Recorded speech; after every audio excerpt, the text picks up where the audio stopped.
Some people die at 30 and aren't buried until 80.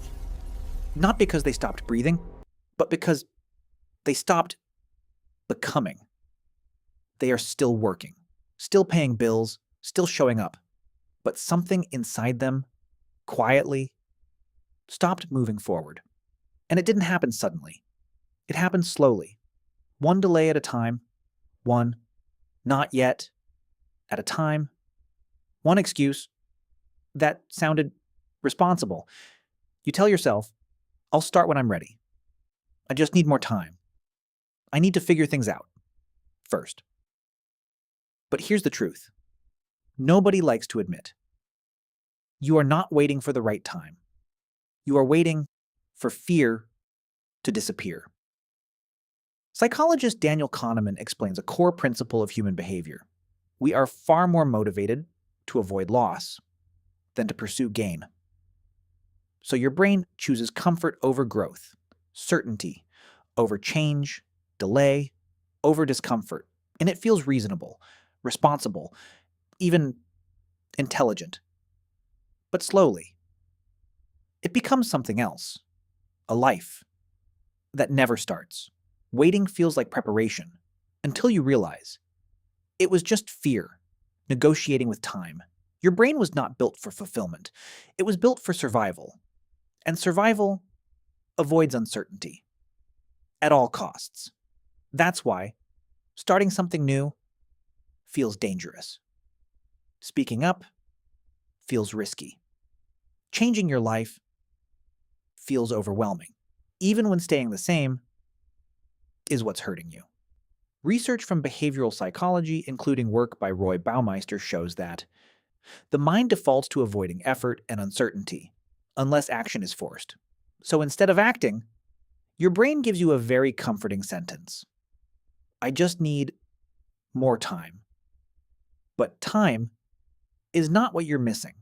You're missing exposure to discomfort because clarity does not come before action. It comes through action.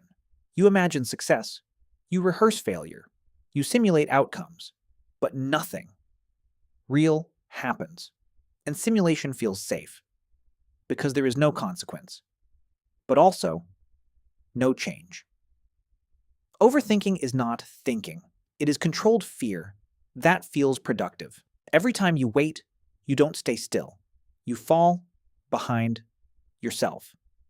Not compared to others, but compared to the person you could have become. Because someone else, less prepared than you, just starts. They fail. They adjust. They learn. They grow through reality.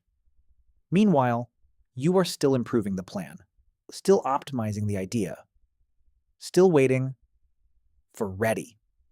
In hospice research documented by Bronnie Ware, one of the most common regrets is, I wish I had the courage to live a life true to myself. Not, I wish I waited longer. Not, I wish I was more prepared. Because at the end, people don't regret imperfection. They regret hesitation.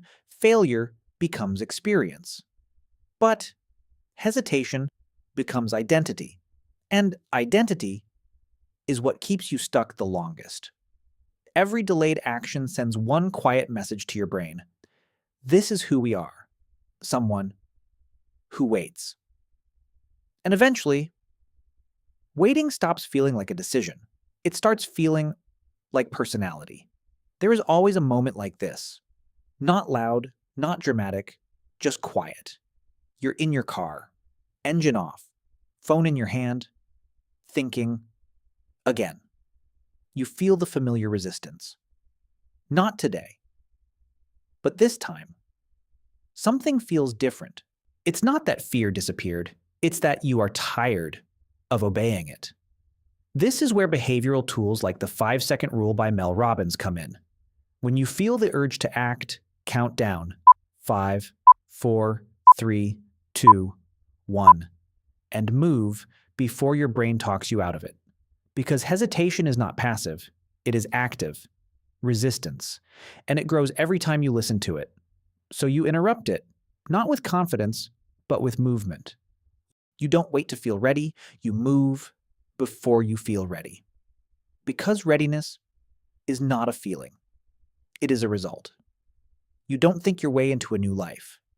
You act your way into becoming someone else. At some point, you realize something uncomfortable. The perfect time was never coming, because life was never designed to feel safe. Before change. Growth only exists where uncertainty is present. Love is uncertain. Starting over is uncertain. Speaking up is uncertain. Becoming is uncertain. Everything meaningful requires movement, without guarantees. And maybe courage was never about being fearless. Maybe. It was about refusing to let fear decide everything. Because one version of you will keep waiting. Waiting for confidence, waiting for clarity, waiting for permission, and another version will move while unsure. Same fear, different decision, different life. And maybe this is where it becomes personal. Not in a dramatic way, but in a real one. Because if I'm honest, this isn't just about theory. There were things I kept delaying, conversations I kept postponing, moments I told myself I would have later, when things were better, when I was ready, when life was less complicated. But that later kept moving, quietly, without asking. Until one day, there was no more later left to choose from. And what I realized was simple and heavy. It wasn't that I didn't care, it was that I kept believing there would always be a better moment than now. You don't lose life in big moments. You lose it in the ones you keep postponing. One day, you will either remember the moment you started or the life that almost happened. And those are not the same thing, not even close. What is one thing you've been delaying for over a year? Just waiting to feel ready. Write it in the comments. Not for motivation, but for honesty. Because the moment you admit it is often the moment it stops controlling you. And whatever it is, start before you feel ready. Because the clock is already moving.